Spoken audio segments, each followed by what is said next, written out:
They stood in my living room like strangers. No, worse, like vultures circling something they thought was already dead. My mother's eyes scanned the walls, the polished floor, the subtle scent of cedar and quiet wealth. My brother leaned on the doorframe, arms crossed, smirking like he owned the air in my house. And my father? He stayed silent, but I saw it, the same indifference I'd seen 5 years ago when he turned his back on me. "Nice place," my brother said.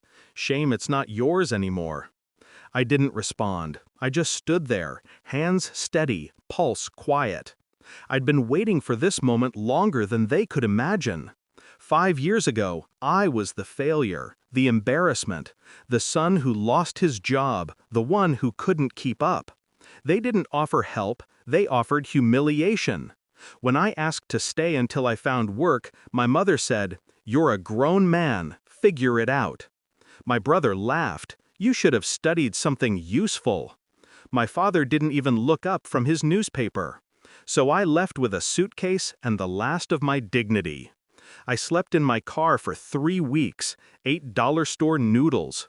And somewhere between hunger and hate, I made a promise. If they ever came for me again, I'd make sure they'd never stand tall again. The world forgets you fast when you fall, but it remembers you even faster when you rise. I didn't tell anyone where I went. I took a job nobody wanted. Warehouse work, night shifts, broken back, empty eyes. But I learned. I saved. Then I started something small, freelance accounting for local shops. Within a year, I had clients. Within 3, I had a firm. Within 5, I had everything. The house they were now standing in, the car and the driveway, the silence they once forced me into. When the knock came that morning, I already knew who it was. I'd seen the signs. My father's business went under. My brother's gambling problem had gone public. My mother had posted pictures of simpler times online, nostalgic bait for pity. I didn't bite. But they did. They came with fake smiles and empty hearts. Family, they said. Funny, that word used to hurt. Now it just made me tired. I let them in. I let them talk.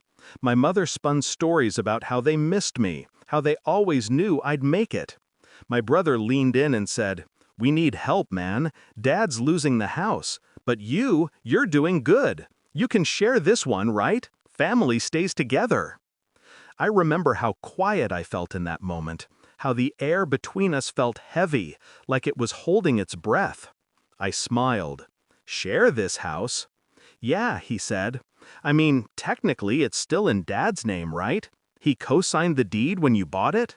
That's when it clicked. They hadn't come for forgiveness. They'd come for ownership. They thought I was still the fool who signed whatever they told me to. They thought I didn't know. 5 years ago, when I rebuilt my life, I learned one thing. Power doesn't come from love. It comes from preparation. I had changed the deed 2 years ago. The house was no longer under my name. It was owned by my company, registered as a corporate asset, legally protected, financially untouchable. And because my father had tried to forge a co-signature years ago for tax purposes, there was already a pending fraud file sitting with my lawyer. I never pressed charges. I just waited. Until now. My mother's voice turned sharp. "We're not asking, we're telling you. You don't have a family anymore if you don't help." I looked at her, really looked. She used to be proud, poised. Now she was desperate. Her words tasted like rust. "You're right," I said softly. "I don't have a family." My brother stepped forward. "Then you'll regret it." That's when I took out my phone. Calm, deliberate, dialed 3 numbers. 911, what's your emergency? I kept my eyes on them as I spoke. Yes, I'd like to report a trespassing and attempted property fraud. I have the documentation ready. The silence that followed was beautiful. My mother's jaw trembled. My brother's smirk vanished.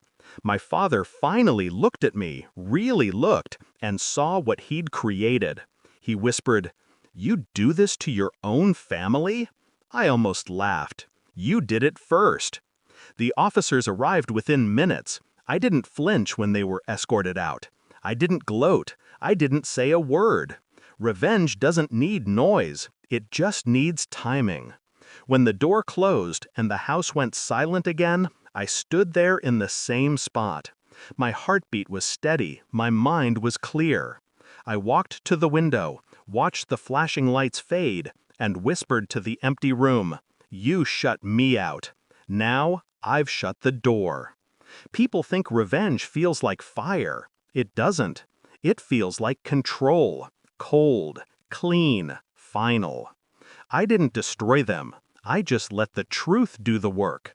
Because sometimes the best revenge isn't ruin. It's reflection. Letting them see what you became without them. And tonight, as I sit here, my house quiet and mine alone, I realize